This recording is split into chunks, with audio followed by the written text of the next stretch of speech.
도대체 공기업의 감사를 왜 청와대가 대통령이 임명을? 사실상 지명을 합니까? 이거야말로 킹코드 인사. 2 hours later. So guys, ito na siya.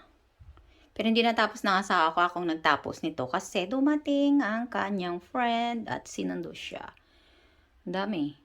Kung bibili nito guys sa market, siguro mga 5,000 won. Bigay lang sa amin libre.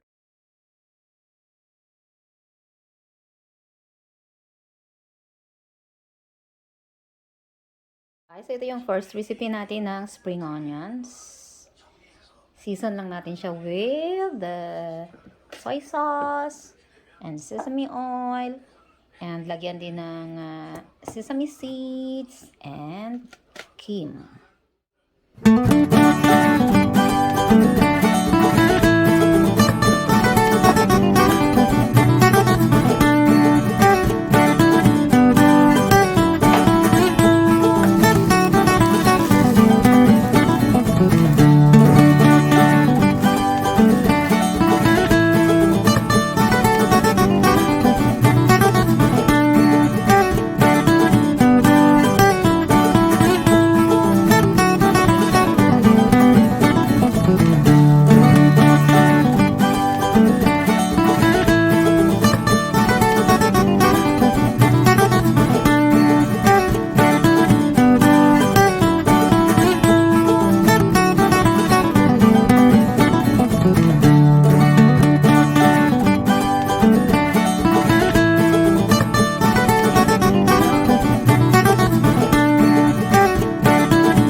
Siya, and it is best eaten with sausawan.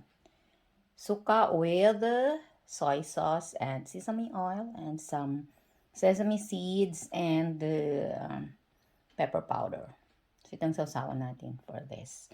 So now let's have breakfast. Ito yung breakfast ko guys, so for today.